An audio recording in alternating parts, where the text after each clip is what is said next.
Now it's time for the Change for Brains podcast.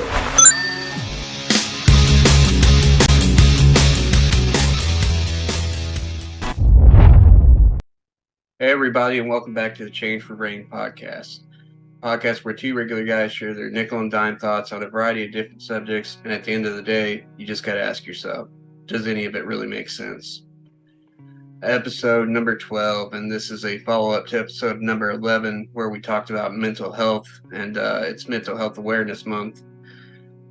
Today, though, we were talking about addiction, which kind of plays off mental health. A lot of people who have an addiction usually are dealing with some kind of mental health issue. With that said, I'm going to get into a little bit of this. Again, this is going to be another serious podcast, and then next week and from there on out, we'll probably do some more fun podcasts and whatnot. So, with that said, let me get into this. First off, we're going to talk about alcoholics. It's probably the largest addiction there is out there. And some of the numbers, there's 15 million people in the U.S. alone that have bouts with alcoholism or are alcoholics. Less than 10% of those people ever reach out or go to treatment. DUIs kill 28 people daily, or one every 52 minutes. So that means in the time that we shoot this podcast, there'll be someone who dies from a DUI. And that means today alone, there's already been roughly 16, 17 people. And that's just depressing. Teen alcohol use kills 4,700 people per year. Now, 4,700 doesn't sound like much. When you consider that's our youth, that's our future, that's just crazy to me. And that's more than any other illegal drugs combined. So any other illegal drugs you can think of, all those numbers combined, none kill younger adults than alcohol. I have family members that were alcoholics. Growing up, I've seen some. I'm not going to say which ones or who, because that's not my place to put that out there. Growing up, I seen it. I lived through it, and when you're young, you don't understand. You just know that sometimes when you see this person, they're acting a little different. They're joking around a little more, they're falling down, their words are slurring, and when you're young, you just think that's who they are. But the sad thing is they're on their way to dying if they don't get better. And that's where the joking stops. When you're in your younger 20s, 21 and up, maybe through 26, you go out with friends, you do something stupid, you laugh about it the next day. Hopefully it's not like a DUI, but you went out and you did karaoke and you got a funny video. What's not funny is when it's taken over somebody's life, that they live for that next drink, that they can't cope without having another drink, that their body literally starts to seize up on them unless they get more alcohol in them. I myself have had issues where I've drank way too much. I've had bouts where I battled with it and gave it up and then picked it back up later when something stressful happened. And I can tell you personally that it's not that easy to give up. So if you know somebody going through it, don't just tell them, why don't you just stop? Because sometimes it's not that easy. Sometimes your life, it just feels, you just want to escape. And sometimes that feels like alcohol is the answer. But to be honest, it's not. It might be for that time. It may be for the next couple days. But then I guess you could say the receipt comes, or the bill comes, not the receipt, the bill. And then you got to pay for it, whether it's with your health or even worse, with your life. So now that I've said that, before we move on, Chris, is there anything you want to share on this part of the subject on alcoholism? Yeah. When obviously I mean, similar to you, I've definitely had some family members and stuff that have had a lot of struggles with it. I guess the biggest impact that it's had on me probably was a couple of years ago. A friend of mine passed away, and I didn't really realize how bad it had gotten with them. But they would just kind of disappear for pretty big periods of time. Wouldn't really hear from them anything during that, and then they'd be back to normal for a few days. And so that was a very shocking. Wasn't a phone call. I think I actually saw it on Facebook. Is when I started seeing the post. But I mean, it caught me off guard. Again, you don't really know to the degree that I guess that people are going through things, because I had no clue that it was that bad with this person. No, alcoholics, they are very good at hiding it until they're at a certain stage. And then they only want to talk to certain people, or they may only share with certain people what they're going through. But otherwise, they're some of the best secret keepers there is. So yeah, it's a bad deal. And the bad thing is you know, it's not like it's a drug that you have to go find on the street. You can go down the street almost anywhere in any town and get this stuff. Like No, it used to. I think we mentioned this a day or two ago, but I mean, it's crazy when you can even DoorDash it now. You can have it delivered right to your door. So it's almost like having a drug dealer come to you. I mean, it's not a laughing matter, but it's crazy. You know, that's like, you know, if you can't physically get up and go get it yourself, you've had too much as it is. But now you have the option of someone bringing you that what could be your final drink that takes you off this earth. That's terrifying. And the stuff used to be illegal. I don't remember when it was. I think it was like the 1950s. Do you know when? I can't really remember. I was like thinking maybe 30s. I could be wrong. I can't remember the prohibition times. You'd have to go to like secret locations or know somebody that's part of like a gang that could get it to you. Like Al Capone used to run a lot of the alcohol sales. But yeah, so alcoholism is a terrible thing. And when I was younger, I didn't think it was that big of a deal. But as a person who's, like I said, been through it when I was younger, dealt with it as an adult, and just seeing what it can do, not only just physically, but mentally. It gives you more anxiety. It can take friends and family away from you, not as in it hurt, well, I mean, it does hurt them, but not physically, but emotionally. It gets to a point where people don't want anything to do with you because they just don't think you're ever going to change. But that's why I always tell people, you know, be kind to somebody, because you never know what they're going through. And if they are an alcoholic, don't judge them. Just try to help them. You know, not saying enable them, but maybe, you know, just be there for them. Be an ear. So that's all I have on alcoholism. Actually, that's quite a bit. But now we're going to move on to opioids and heroin and the epidemic that went. I don't even know when this thing really started.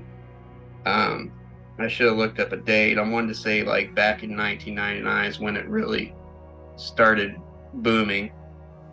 But 130 Americans died daily by opioids. You know, we live our lives every day like it's normal, but what you don't realize is That's 130 families out there losing somebody every single day.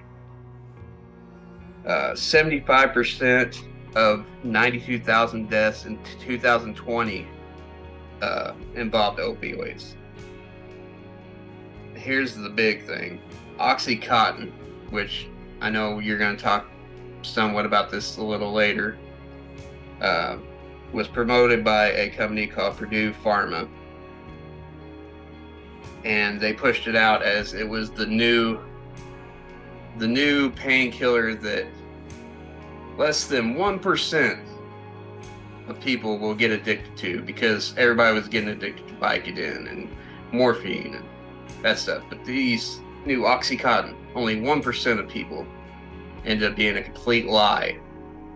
And a lot of people got addicted to it and turned to the streets to try to buy these pills. And then a lot of them who they would buy them for a long time, and then they would lose connection with the people, whether those people went to prison or just ran out of the supplement. Because that's another thing this big pharma company did, is they were selling it, handing out like candy, and then they just kind of cut it off. And very rarely could you get it. So then what do people do when you're addicted to something and you can't get it? You find something else, you find a substitution. So people started turning to heroin. And heroin was a thing. I've never done it, but I've seen so many videos on YouTube and movies and whatnot. People say the first time you do it, it makes you feel so alive. It makes you feel like all the problems in the world they just wash away. And then you keep doing it, and you keep doing it. But then, before long, maybe you're snorting it, you're taking it through your mouth or whatever. They say that the feeling wears off. So that's when eventually they start using the needle and shoot it straight into their bloodstream. Because why?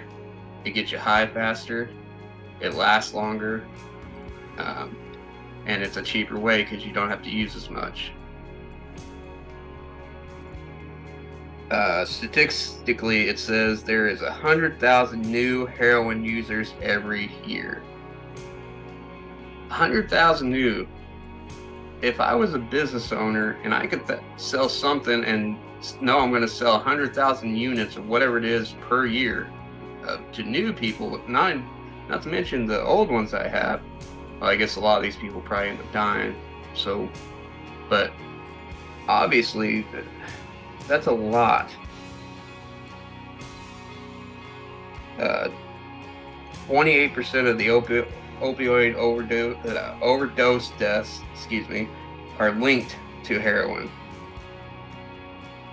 So, like I said, when people couldn't get any more of these painkillers, it wasn't just OxyContin. There was a lot of people addicted to other painkillers. They would turn to heroin because it basically gave them the same effect, but you're just putting straight poison into your body. And it just got out of control. And so I think that's all I'm going to say on opioids and heroin. But, addiction, there's so many addictions. Other addictions include, and tell me if you can think of any after I name these, meth, cocaine, anxiety medication like benzos, tobacco,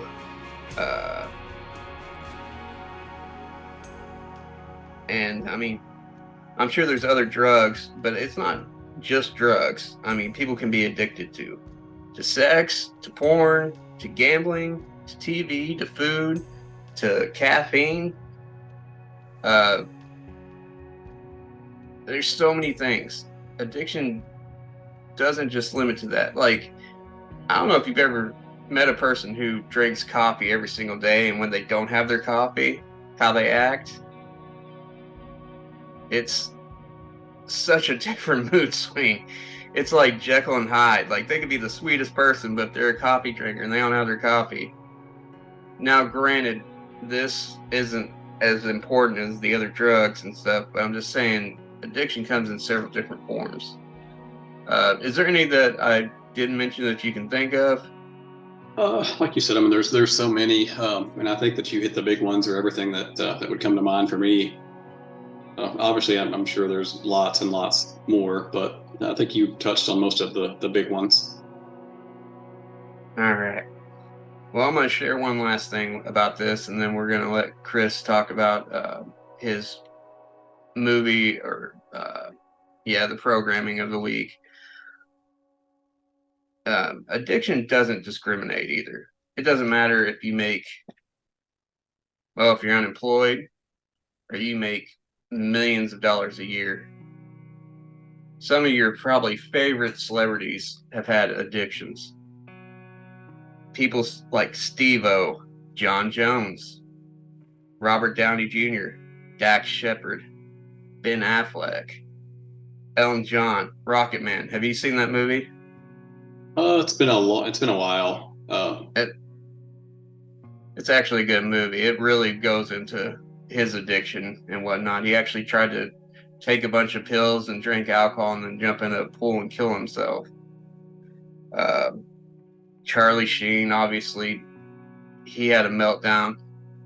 And then there's a guy named Brandon Novak who's a former professional skateboarder and heroin user. And he does talks now, and he just actually opened his own recovery center.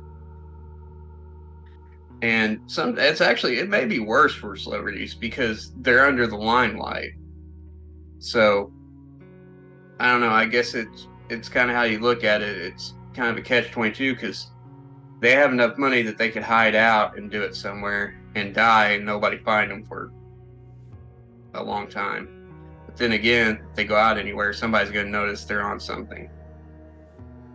And then you got guys like Charlie Sheen who goes on a rant and loses his job, loses a bunch of, people lose sponsors. Look, I mean, John Jones, let's talk about him for a minute. We're both MMA fans. How many times has John Jones been in trouble for intoxication or something? It's been several. You do at least a couple DUIs, right? He hit the woman in New Mexico, got out, grabbed money and drugs, took off running, tested positive for cocaine. So, point is, everybody, it doesn't matter who you are, what your ranking in society is, it could happen to you. With that said, if you are going through it, don't think you're alone. Talk to somebody, even if it's a stranger online. You don't want to talk to your friends or family because you're afraid they're going to judge you. Google something. You'll find there's plenty of stuff online where people will talk to you. And hopefully you can get some help. So with that said, we're going to get into Chris's movie review of the week. And Chris, whenever you're ready. So this week, it was kind of a dry week for movies, but it actually seemed like a good time, appropriate time with this episode to just kind of review an older show that fits into today's topic. So the show was released in 2021. You can watch it. It's still on, should be on Hulu. It's called Dopesick, starring Michael Keaton. Actually, a really good cast in that show. So like I said, several good actors. Caitlin Dever, Michael Keaton, Will Poulter, Rosario Dawson. So yeah, several pretty big names on this show. So it basically is, and this one I'll probably be a little bit more free with information just because it is a little bit older, but I'll still try to avoid any big spoilers because it is definitely worth. If you haven't seen it, it's definitely worth going back to see. So this kind of shows it's a movie or a series about kind of the corruption with some of the big pharmaceutical companies and kind of the extremes that they will go to make a dollar, pretty much, even with it putting lives in jeopardy. So of course it, as you mentioned earlier, it kind of goes over the kind of how the Oxy kind of outbreak and the opioid epidemic kind of got started. So basically, the show is just about a pharmaceutical company is basically pushing, Oxy onto to clinics and small clinics and stuff with really with the misconception or the lie, because it kind of turned out, I guess, that there is proof that it was addictive. But it's a really, really good show. Obviously based on real events that if you haven't seen it, definitely recommend going and watching it. Yeah, if you, especially if you want to know more about that whole situation, I think the DEA ends up getting involved, and there's a big investigation. Like I said, they push that whole only 1% gets addicted to OxyContin, and it goes over how some even young people who got hurt, who had the rest of their lives, got ahead of them, got on this stuff and ended up overdosing. Because that's one thing they do go over in the movie too. I'm not trying to take over your review, but they say, this stuff was supposed to be slow release, and so it was supposed to keep your pain away for so many hours. Well, the problem, it didn't. Like, you take one and 2 hours later you'd wake up in pain, like thriving pain, and at that point it's like you're just looking for something to take that edge off. So what do? Take another pill. You feel better. Well, guess what? After that, all you want to do is just feel better. And the movie really exposes it. And one thing I really like about this show too that I forgot to mention is that it does a good job of showing you this from several different points of view. So you get to kind of see what's going on from the pharmaceutical company's point of view, from the sales reps actually going to visit like the clinics, and of course kind of peddling some of the lies that were there. But you get to see every side. You get to see the effect that it actually had on the doctors and the small town clinics. Again, you get to see everybody's point of view. It is a really good show. Yeah, I agree. 100%. I highly recommend at least watching it once. So, all right, guys. Well, I think that's all we have, Chris, unless you want to add something else, or if you had anything else you want to add. No, nothing else here. All right. Well, I've already said this maybe twice. Now I don't know, but I'll say it again. If you need help, if you have an addiction, don't be afraid to reach out to somebody, even if you're in the depths of it and you can barely talk. Call 911 if you feel like you can't get anybody else. Trust me, they'll help you out. Just hang in there. Eventually it'll get better. It's gonna suck if you have to go through the whole withdrawal process, but once you make it through and get to the other side, and if you can stay off of it, things will get better. All right, with that said, now I'm going to try to end this on a little bit of a brighter note. Like I said, the next few podcasts are going to be more fun kind of podcasts. I'm not trying to take away from the seriousness of this podcast, but that's kind of what we set off to do. This podcast was more of an entertainment thing, but just talking about things that we enjoy. But with it being mental health awareness, we really thought we should talk about this, and we both have experienced at least somewhat some of this stuff. So, all right, guys, I wish you well. I pray that you take care, and until next time, we're cashing out. See ya.